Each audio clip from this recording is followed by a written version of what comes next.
এতদিন অনেকের দোয়া কবুলের কথা শুনে এসেছেন। আজ বলবো এক বোনের সাথে ঘটে যাওয়া মহান আল্লাহ পাকের মহিমার কথা। শুনুন তার নিজের বক্তব্যে। প্রায় ৮ মাস আগে আমি আস্তে আস্তে অনেক অসুস্থ হয়ে যাই। তারপর ডাক্তার দেখালাম। ধরা পড়ল প্রস্রাবে ইনফেকশন।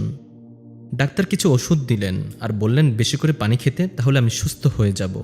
প্রচুর পরিমাণে পানি আর ডাক্তারের দেওয়া ওষুধ খেয়েও আমার কোনো কিছুতেই কাজ হচ্ছিল না। তখন অনুভব করতে লাগলাম কিডনিতে খুব ব্যথা হচ্ছে। হঠাৎ করে ব্যথা, আবার কিছুক্ষণ থেকেই কমে যেত। তারপর আবার ডাক্তার দেখালাম। চেক আপ করার পর ধরা পড়ল 2 কিডনিতে 2টি পাথর। ডাক্তার আবার ওষুধ দিলেন 3 মাসের। 3 মাস ওষুধ খাওয়ার পর দেখলাম হাত পা মুখে সব জায়গায় পানি। কোনো কিছুতেই আর শান্তি পাচ্ছিলাম না। এর মধ্যে দেশে স্ট্রিক্ট লকডাউন চলছিল সবখানে এবং করোনা পরিস্থিতি খুব নাজুক ছিল। তাই ডাক্তার চেম্বারে বসলেন না। ফোনে কন্ট্যাক্ট করার পর তিনি বললেন যে পানি বেশি করে খেলে পাথরটা বেরিয়ে আসবে। ডাক্তারের সব ইনস্ট্রাকশন ফলো করলাম, কিন্তু দিন দিন আমি ব্যথায় শেষ হয়ে যাচ্ছিলাম। অবশেষে লকডাউন শিথিল হওয়ার পর আরেকজন ডাক্তারকে দেখালাম। নতুন ডাক্তার আরও টেস্ট দিলেন। চেক আপ করার পর দেখা গেল 2 কিডনিতে 3 থেকে 4টি পাথর। আমি ভেঙে পড়লাম, হতাশ হয়ে পড়লাম। সবাই বলল অপারেশন করিয়ে ফেলতে, কিন্তু আমি আমার মহান রবের দিকে ভরসা করে দিন রাত এক করে কান্নাকাটি করে দোয়া চালিয়ে যেতে লাগলাম।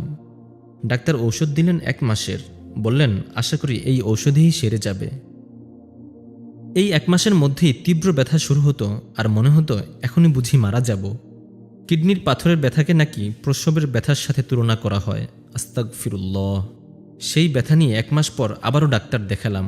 চেক আপ করে দেখা গেল পাথরগুলো কোনোভাবেই বের হবে না, মূত্রথলিতে আটকে আছে। এবং ডাক্তার আরও বললেন যে কিছু কিছু পাথর আছে বেরিয়ে আসে, কারণ ওইগুলো মসৃণ পাথর, আর আমার পাথরগুলো হচ্ছে কাঁটাযুক্ত, তাই বের হচ্ছে না। ইমিডিয়েটলি আমার অপারেশন করতে হবে, আর কোনো উপায় নেই। কোনো কিছু না ভেবেই বাসায় এসে আল্লাহ পাকের কাছে কান্নাকাটি করতে লাগলাম। এমন কোনো আজান আর ইকামত বাদ রাখিনি যে দোয়া করিনি।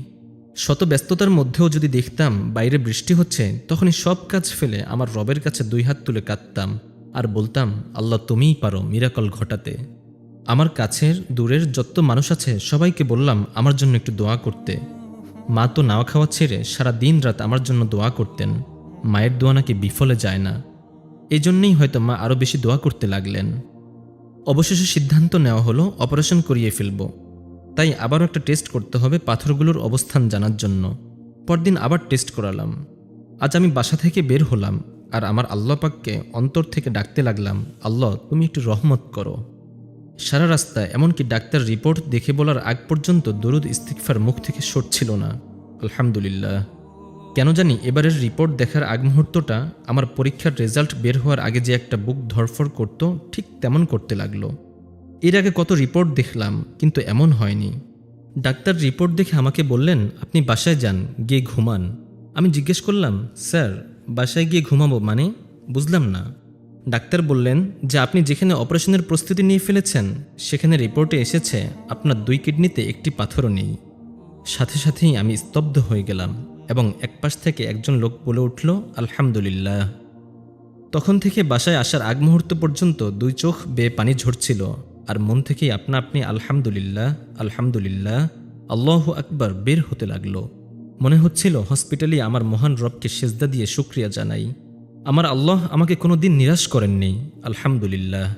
বিশেষ করে পর্দা শুরু করার পর থেকে। আমি জানি না কার দোয়ায় আমার মতো পাপী বান্দিকে আল্লাহ এত বড় মুসিবত থেকে মুক্তি দিলেন। এত লম্বা করে না বললে হয়তো বোঝাতে পারতাম না যে আমি ঠিক কোন অবস্থায় ছিলাম।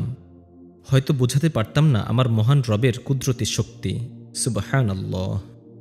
আমরা রোজ কত কষ্টে পতিত হচ্ছি, হতাশ হয়ে আল্লাহ পাককে ভুলে যাচ্ছি, কিন্তু আল্লাহ পাক বারবার বলেছেন যে তোমরা আমাকে ডাকো, আমি সাড়া দেব। কিন্তু আমরা ডাকি না। আমার দাদি সবসময় বলতেন যে ডাকার মতো ডাকলে আল্লাহ কেমনে শুনে না। আমার আল্লাহ শুনেছেন, আমার আল্লাহ আমাকে দয়া করেছেন, আলহামদুলিল্লাহ। আমি আজকের এই দিনের কথা কোনোদিনও ভুলব না। মাত্র 1 সপ্তাহের ব্যবধানে আমার আল্লাহ মিরাকল ঘটিয়ে দিলেন। আল্লাহু আকবার।